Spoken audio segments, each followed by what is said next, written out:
Deformación de sólidos.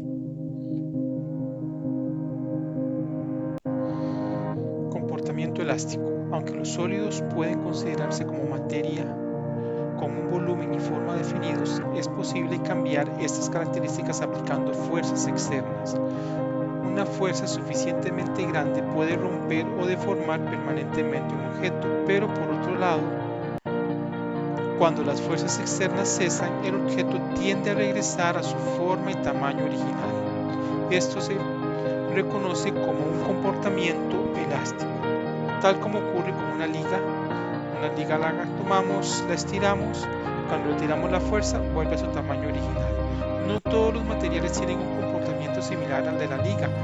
Unos, su parte elástica es muy pequeña, otros es más amplia.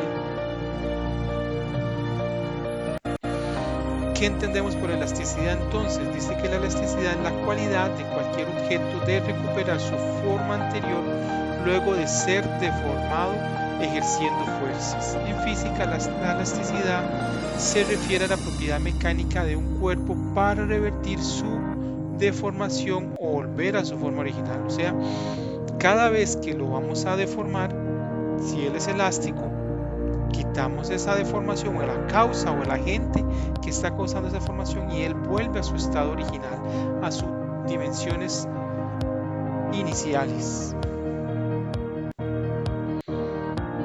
Comportamiento elástico de los materiales. Bueno, básicamente, como vemos en esta gráfica, ese es el comportamiento que sigue todo material. Tenemos toda una región que conocemos como la región o comportamiento elástico, la región en la cual el material nosotros podemos retirar la fuerza que estamos aplicando, el esfuerzo que está provocando esa deformación y él regrese a sus condiciones originales.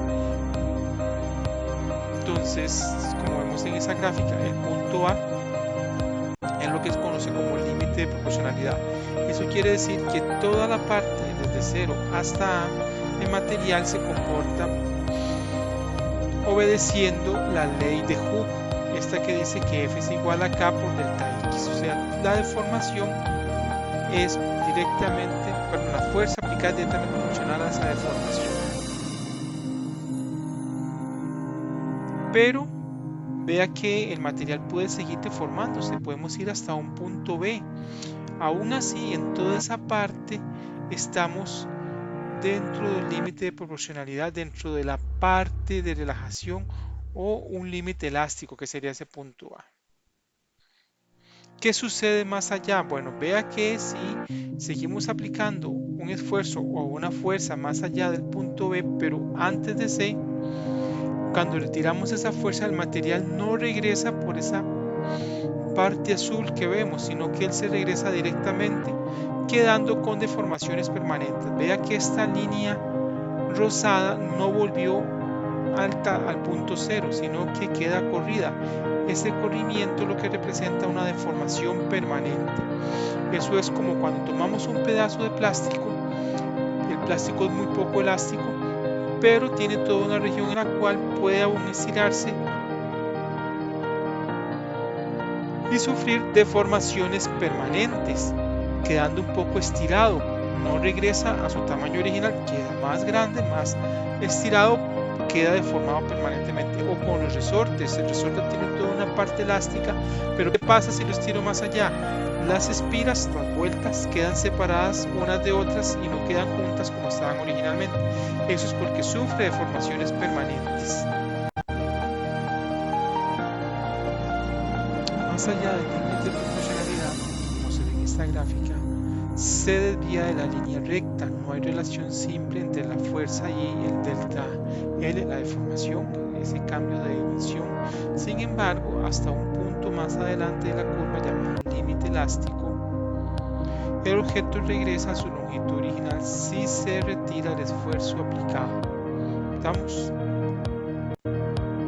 Si el objeto se alarga más allá del límite elástico, que toda esta región como morada que vemos por ahí, entra la región plástica, que es toda esta parte café, toda esa parte de la región plástica.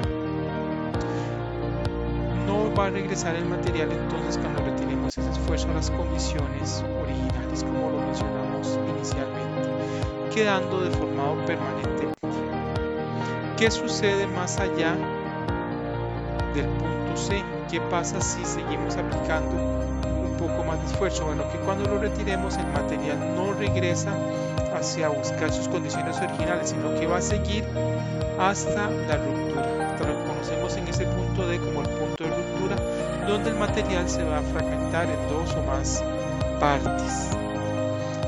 Esta curva es similar para todos los materiales. Lo que cambia entre uno y otro es que las regiones pueden ser mucho más amplias o más pequeñas. En el caso de un elástico, de una liga, la región elástica es muy grande, o sea, toda esta región morada muy grande, la parte de deformaciones permanentes, la parte de camino al punto de ruptura, la parte del comportamiento plástico puede ser mucho más pequeña.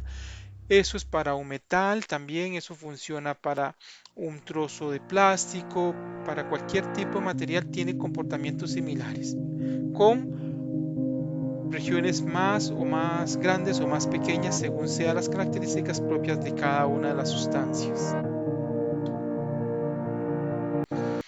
El límite elástico entonces lo vamos a entender como el esfuerzo máximo que se puede aplicar a la sustancia antes de que pueda o quede deformada permanentemente y no regrese entonces a sus condiciones iniciales, a su tamaño original, a su forma original.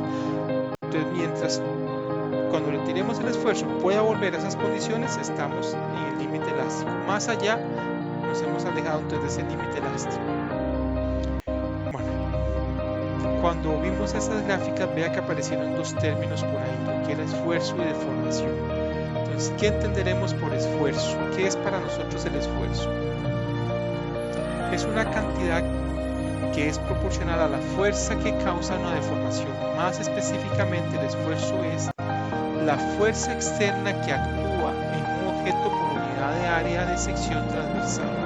Básicamente, es algo que vimos tiempo atrás en la parte de fluidos, que eso era como parecido a la presión. Bueno, eso es el esfuerzo en esta parte de sólidos. Matemáticamente el esfuerzo entonces está definido como la razón de la fuerza por unidad de superficie por área, y sus unidades le llamaremos newton sobre metro cuadrado. A pesar de que esos son los pascales, aquí usaremos newton sobre metro cuadrado. Solo en la parte de líquidos, ahorita lo veremos, vamos a hablar un poquito de pascales, no de newton sobre metro cuadrado. La deformación. Hemos hablado también de deformación. ¿Qué representa o qué entenderemos por deformación?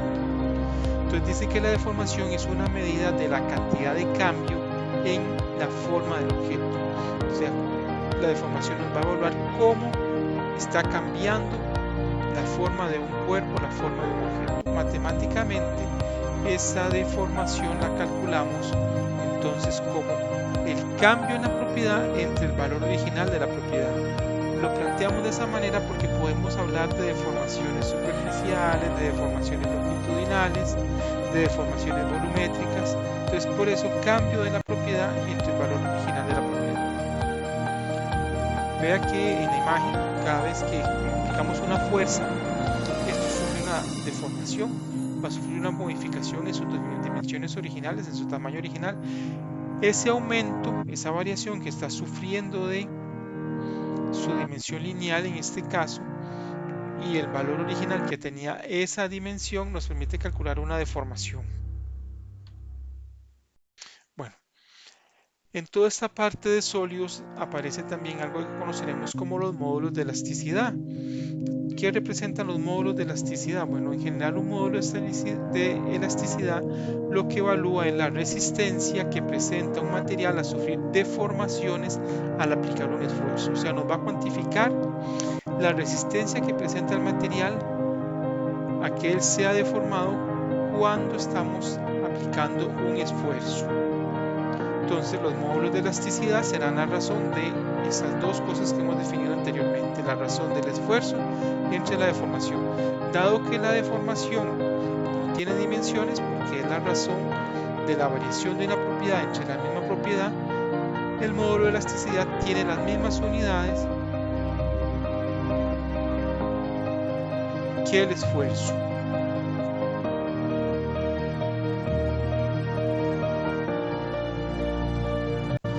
El primer módulo del que vamos a hablar es el módulo de Young. Bueno, el módulo de Young, ¿qué es lo que nos mide? ¿Qué nos evalúa el módulo de Young? El módulo de Young nos mide la resistencia que presenta un sólido a un cambio en su longitud. O sea, son resistencia asociada a modificaciones longitudinales. Como lo vemos acá, tenemos un bloque prensado ahí y lo vamos a estirar. Entonces vea que tenemos una modificación de longitud, un delta L, tenemos un L original, estamos aplicando esa fuerza sobre una superficie dada. Todo esto nos va a permitir poder calcularse el módulo de Young de la siguiente forma: esfuerzo de tensión, en este caso, o puede ser de compresión también, entre deformación por tensión o deformación por compresión.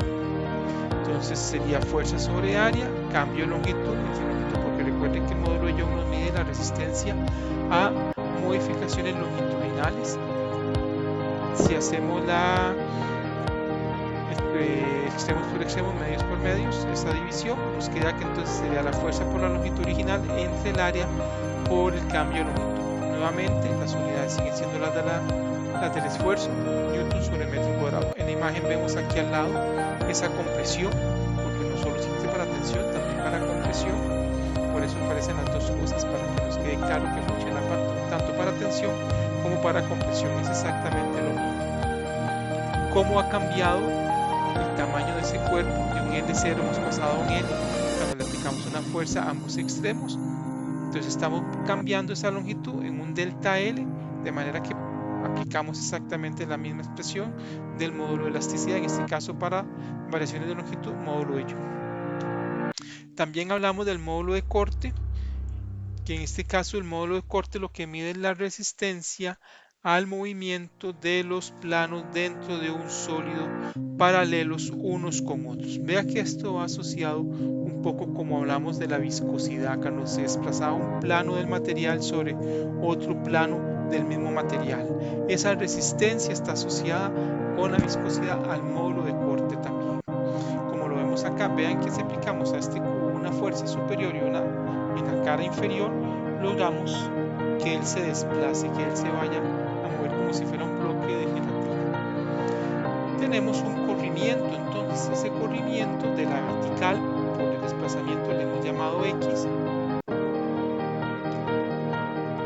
y tenemos la altura original que sigue siendo H. Entonces este esfuerzo de corte o deformación de corte, esfuerzo de corte va a ser la fuerza sobre el área, pero la deformación de corte es este cambio, este corrimiento que está sufriendo entre esa altura que teníamos originalmente.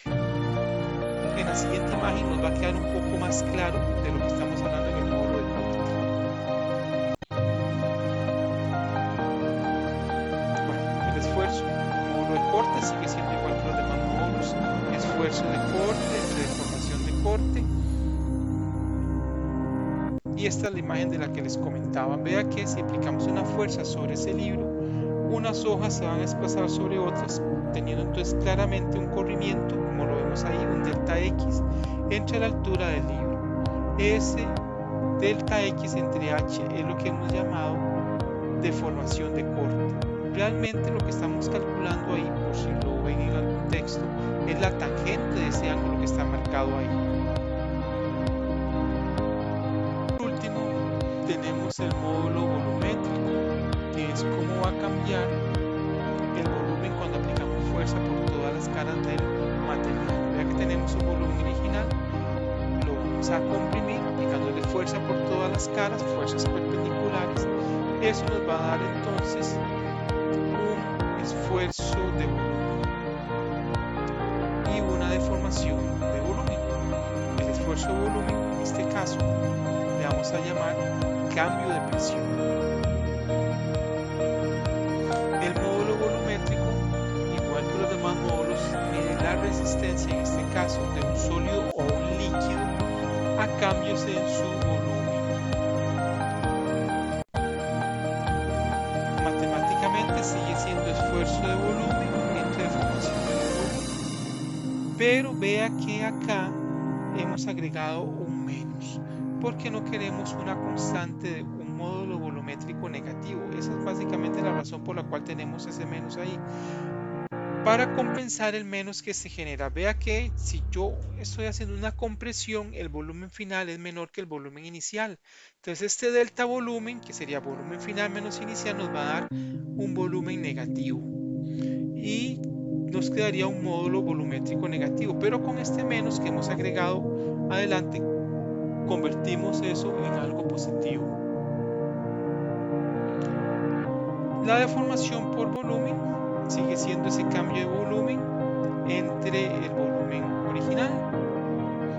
Ahora, ¿qué pasa si es más bien una expansión?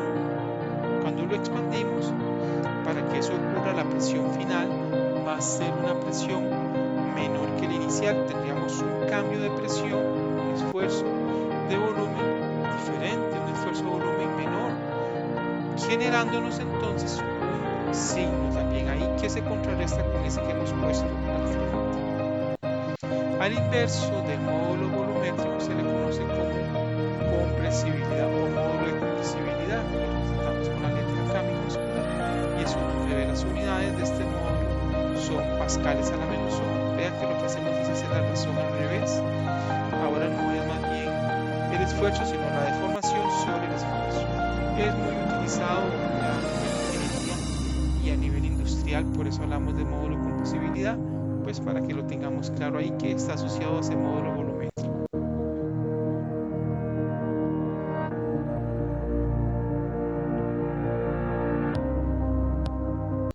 Y bueno, con esto terminamos la parte de elasticidad. Esta parte la vamos a retomar cuando vayamos a la parte de ondas, porque estos módulos un módulo de elasticidad van a aparecer en la determinación de las velocidades. Por eso pues es bueno tener claro parte de todo esto de elasticidad.